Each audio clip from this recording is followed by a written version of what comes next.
Today we're going to show you how to take a black hallway like this and turn it into a hallway like this. We'll also show you a bunch of other type of hallways that you too can do.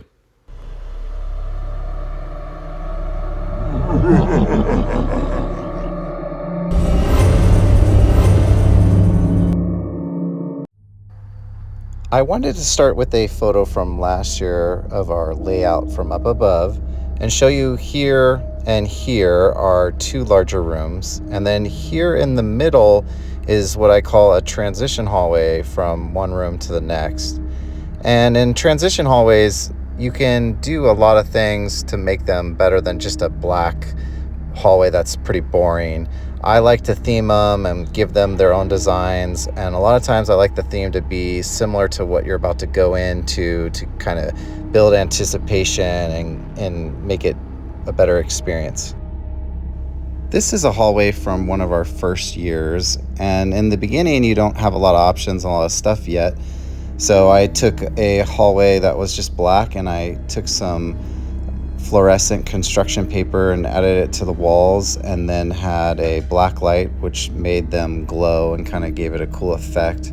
And this hallway led to some clown areas that were after this. All right, this is another hallway from our first year doing the haunt. For this hallway, all we did was take some white sheets and put a bunch of blood on them, and then cut a bunch of holes in them, and then we stuck some hands on the walls that were sticking through the holes. And of course, there was a spot for an actor to stick his hand through. Want to guess which one of these is the actor's hand? Here again, some more early hallways. Using spiderwebs was another great way to cut out all the black hallways. And using the spiderweb to cover as much as you can as possible, and then going up and above and creating a ceiling helps with the effect. And then you could dangle down like spiders, or you see we use some egg sacs and different stuff like that. Just helps build up the theme and makes the hallway better.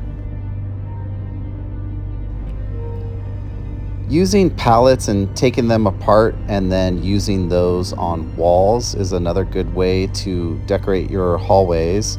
And we've been using pallets since the first year and done them in many different ways. And it's always my wife's one of her favorite look that we do, and she's always a big fan of them. Here's a mix of using spiderwebs, pallets, and jail doors as your hallways. And it's a good effect, and the actors can hide in the jail doors as they walk by and pop out and scare them.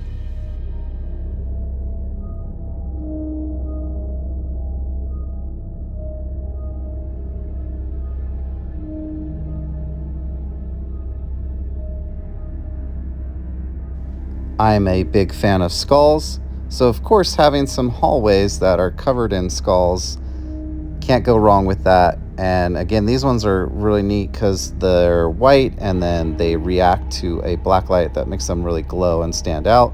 And then if you have characters that have a skull mask, it goes well with them. Here's a little look at them during the day.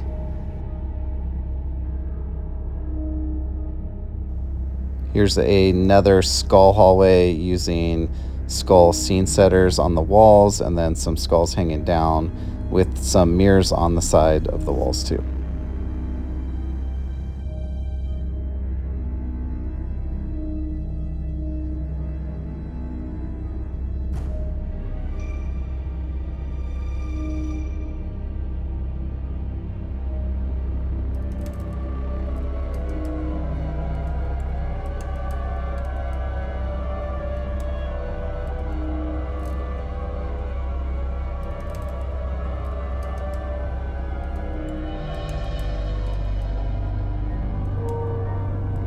This was our crooked doorway hallway. We actually used pretty much all black with white door frames throughout this to make the white crooked hallways kind of pop more with the black light. And then everything was black so that actors could pretty much hide throughout this hallways behind the different door frames, and gave them a couple different spots to use to jump out.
told you I don't want to be last. I don't want to be last. I don't want to be last.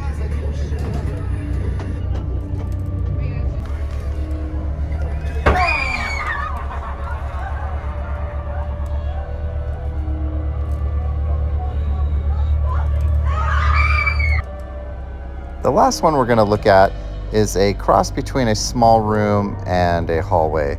It turned out to be more like a hallway because of how small the area was. We created chambers on each side, and then there was mannequins in each chamber, and the actor was able to slide around on one side and could move around and get from different chambers. And it ended up working out really well, and it looked really cool as a hallway. And, you know, using skulls again to decorate a lot of it, and the mannequins to make it look like statues was a good effect to use as a hallway / small room.